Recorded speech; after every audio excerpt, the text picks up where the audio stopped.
nama gue Riva. Jadi di video kali ini gue akan menjelaskan ke kalian semua how to make an online event. So, stay tuned. Jadi yang pertama, kita kenalan dulu nih. Apa itu event online? Event online adalah acara atau kegiatan yang dilakukan dengan menggunakan aplikasi tertentu dan koneksi internet. Dalam event online ini, pengisi acara hingga penontonnya semua dilakukan secara online atau tidak bertatap muka secara langsung. Aplikasi yang dapat digunakan untuk event online seperti YouTube Live Streaming, Instagram Live, Facebook Live Streaming, Zoom Meeting, Google Meet, Skype, dan yang lain-lain. Nah, gue punya 3 contoh nih event online yang udah pernah terselenggarakan di Indonesia. Yang pertama, ada yang di paling kiri, adalah event podcast. Podcast itu sendiri gambaran kegiatannya seperti ngobrol santai, diskus bareng antara narasumber dan moderatornya.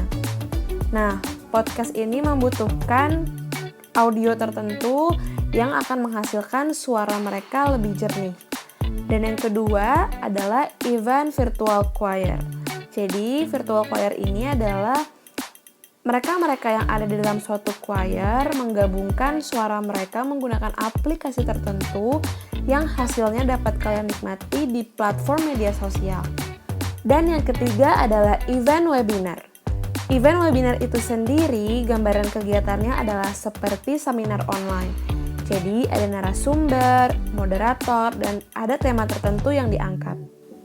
Nah, sekarang langsung masuk yuk ke tahapan pembuatan event online. Di tahap pertama pembuatan event online adalah brainstorming dan riset acara. Ada apa aja sih di tahap pertama ini? Jadi yang pertama adalah menentukan tujuan acara dan tema. Jadi para panitia harus menentukan nih tujuan dari pembuatan acara itu untuk apa? Apakah untuk menghibur, mengedukasi, kampanye, atau yang lain. Selanjutnya, menentukan tema acara yang berkaitan dengan tujuan event tersebut. Buatlah tema yang menarik, terkini, dan unik agar menarik para penonton. Yang kedua adalah membuat konsep acara yang menarik. Jadi, para panitia harus membuat nih konsep acara secara general, seperti tema desain acara, apakah acara tersebut menggunakan tema etnik, internasional, minimalis, vintage, atau yang lain. Kemudian lokasi acara, bentuk event, dan juga target audience. Kemudian yang ketiga adalah mempersiapkan sumber daya manusia beserta job desk-nya. Nah, di dalam tahap ini, mulai tentukan atau temukan sumber daya manusia panitia yang kredibel di bidang yang sesuai dengan job desk-nya. Serta pastikan kalau memang dia memiliki semangat dan solidaritas yang tinggi. Karena hal tersebut dapat meningkatkan kemungkinan untuk terselenggaranya acara yang sesuai dengan harapan. Selanjutnya adalah tahap kedua, yaitu merencanakan anggaran event. Nah, ada apa aja nih di tahap kedua? Di dalam fase merencanakan anggaran event, panitia harus membuat daftar peralatan secara detail dan lengkap yang dibutuhkan untuk menunjang operasional acara, seperti sound system, konsumsi, seragam kru, media iklan untuk branding, ID card, dan lain-lain.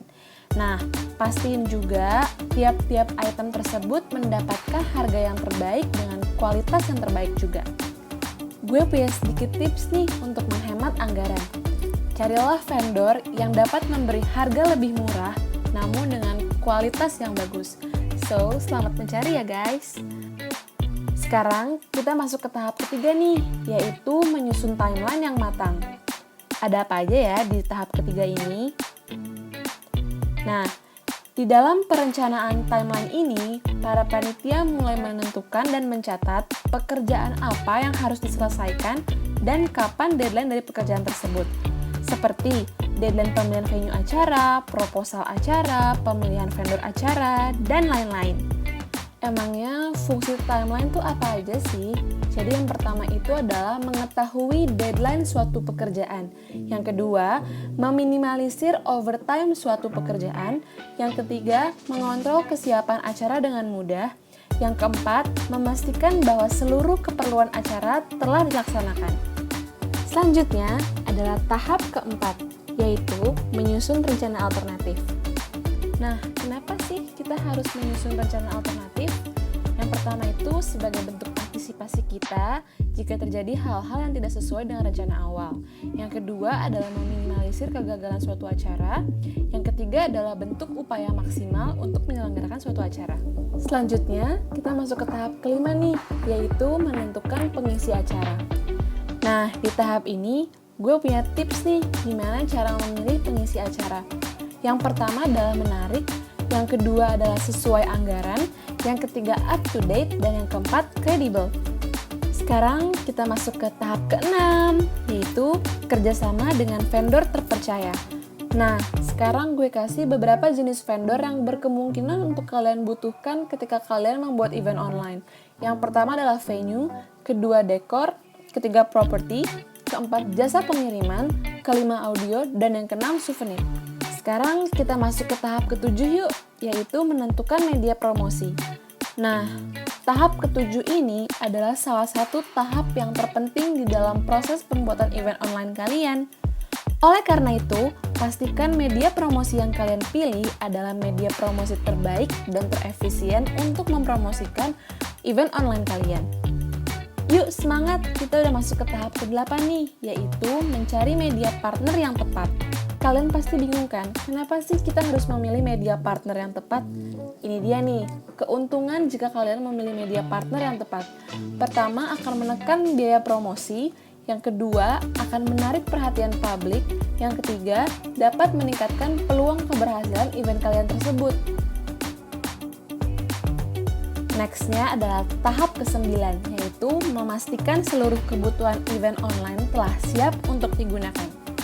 Jadi, sebelum event online kalian dimulai, pastiin dulu nih kalau semua kebutuhan event tersebut udah siap. Mulai dari narasumber, moderator, naskah, peralatan, dan lain sebagainya. Wah, sekarang kita udah masuk ke tahap ke-10 nih, yaitu melaksanakan event dengan penuh semangat dan kerjasama tim yang solid.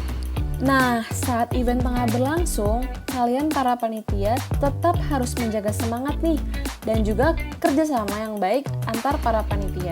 Lakukanlah yang terbaik hingga event tersebut selesai.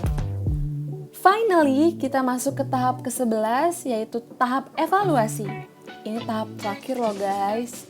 Jadi, setelah event selesai, para panitia jangan langsung pulang dulu nih. Kita harus melakukan tahap evaluasi. Kita lihat nih, apakah ada tanggung jawab yang belum selesai, ataukah ada permasalahan tertentu yang harus diselesaikan. Selanjutnya, selesai. Sekarang silahkan kalian mencoba membuat event online sendiri ya. Good luck! And thanks for watching. See you on my next video. Bye-bye!